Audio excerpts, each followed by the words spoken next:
تو عزیزان گرامی یہ دین کی کمی نہیں ہے، یہ ہے مبلغین کی کمی۔ دین کی وجہ سے بدنام نہیں ہو رہا ہے، دین ہونا ہے مبلغین کی وجہ سے بدنام۔ اس لیے کہ اسلام کو جب بھی پیش کیا تو اورنگزیب کے نام پر، شاہجہاں کے نام پر، جہانگیر کے نام پر، سلاطین کے نام پر، صاحبان تخت و تاج کے نام پر، صاحبان اقتدار کے نام پر، اور دنیا کے سامنے اسلام کی امیج یہ بنی کہ جو مسلمان کرے وہ اسلام، جو مسلمان کہے وہ اسلام، جو مسلمان کے افعال وہ اسلام، جو مسلمان کے اعمال وہ اسلام۔ اور دنیا یہ سمجھی کہ اسلام مسلمانوں کے اعمال کا نام، مسلمانوں کی حرکتوں کا نام، مسلمانوں کی عادتوں کا نام، پر یہی غلطی ہوئی کہ دنیا یہ سمجھی کہ اسلام مسلمانوں کی عادتوں کا نام ہے۔ حالانکہ سمجھانا یہ چاہیے کہ اسلام مسلمانوں کی عادتوں کا نام نہیں ہے، اسلام قرآن کی آیتوں کا نام ہے۔ اسلام مسلمانوں کی عادتوں کا نام نہیں ہے، اسلام قرآن کی آیت کا نام، اسلام قرآن کی آیت کا نام، اسلام قرآن کی آیت کا نام۔ جب یہ طے ہو جائے گا کہ اسلام قرآن کی آیت کا نام، تو پھر یہ بھی طے ہو جائے گا کہ جس کے عمل پہ آیت آئے، جس کے کردار پہ آیت آئے، جس کے تلوار پہ آیت آئے، جس کے سونے پہ آیت آئے، جس کے جاگنے پہ آیت آئے، جس کی بات پہ آیت آئے، جس کی خیرات پہ آیت آئے، جس کی زکات پہ آیت آئے، جس کی کروٹ پہ آیت آئے، جس کی آہٹ پہ آیت آئے، یاد اللہ ہے اسلام کچھ اور نہیں ہے۔ علی کی بات کا نام اسلام، علی کی ذات کا نام اسلام، علی کی خیرات کا نام اسلام، ایتوں کا نام ہے۔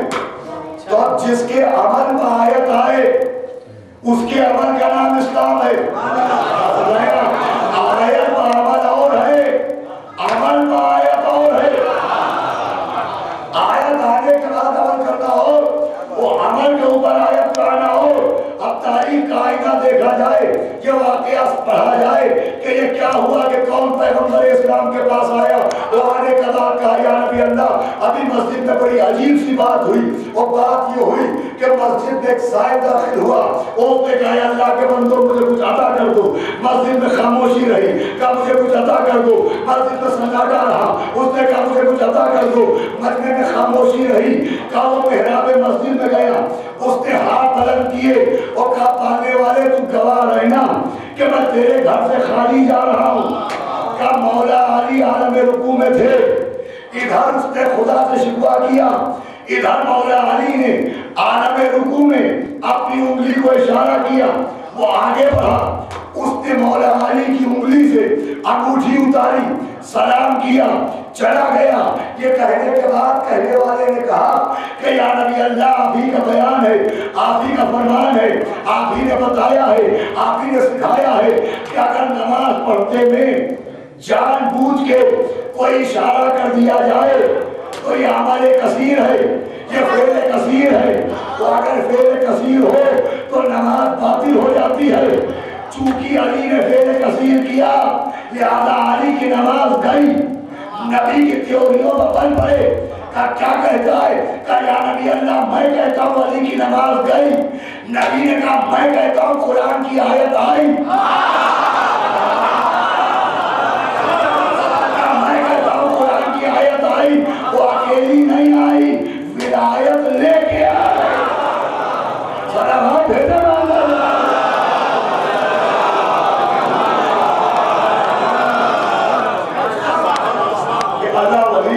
اس کا رسول ولی اور وہ ولی عالم رکوع میں زکات دیتے ہیں۔ اب یہاں یہ بھی طے ہو جائے کہ قرآن پہلے ہے کہ اذان پہلے ہے؟ نزول قرآن پہلے سے ہے کہ حکم اذان پہلے آیا؟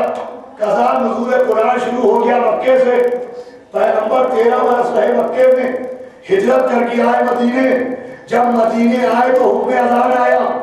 تو یہ بات طے ہے کہ قرآن ہے پہلے اذان ہے بعد میں۔ تو جب قرآن پہلے اذان بعد میں تو اذان سے قرآن تیار نہیں ہوگا، قرآن سے اذان تیار ہوگی۔ تو آئیے اذان تیار کرتے چلیں۔ اللہ ولی اشہد ان لا الہ الا اللہ، اس کا رسول ولی اشہد ان محمد رسول اللہ، اور وہ ولی جو عالم رکوع میں زکات دیتا ہے، اور اگر آگے ولی اللہ کو چھوڑ دیا جائے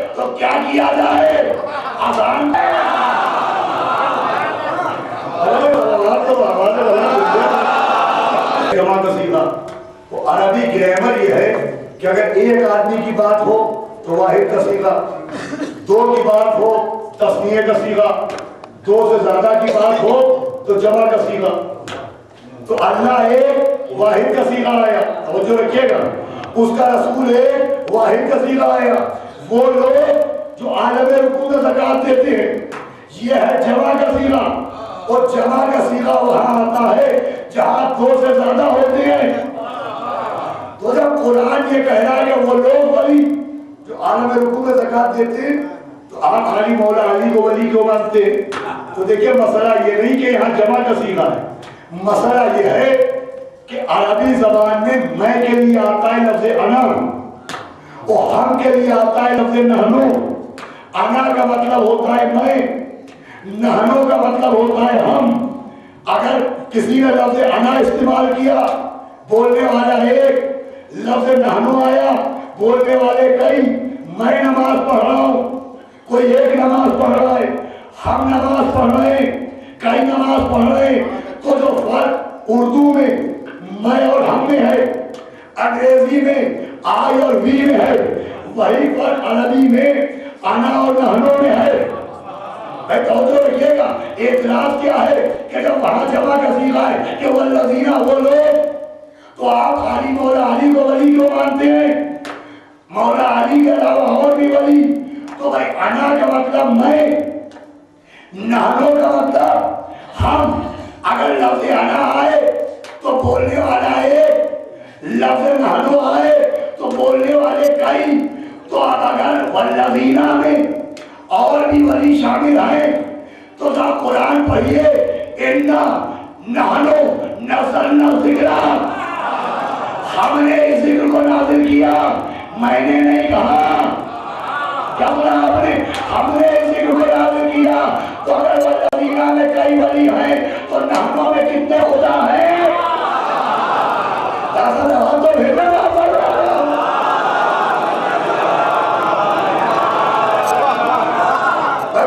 کتنے خدا ہے؟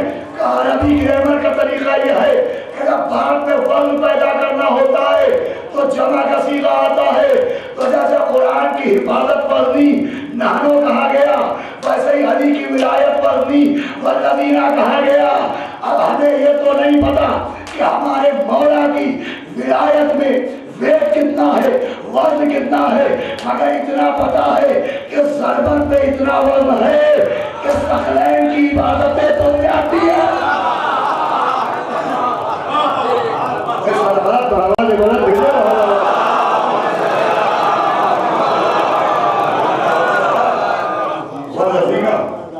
اسی بات کو سمجھانے کے لیے ایک آیت اور آئی.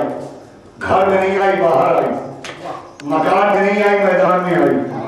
ابنانا و ابناکم، نسانا و نساکم.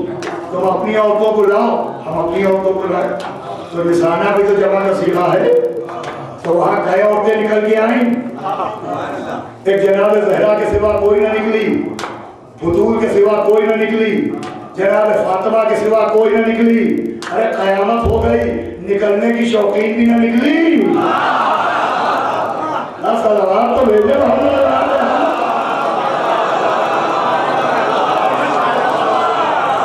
اب وہ لوگ بھی آ جائے جو کہتے بی بی سیدہ اکلوتی بیٹی نہیں تھی، ان کے سوا اور بیٹیاں بھی تھیں.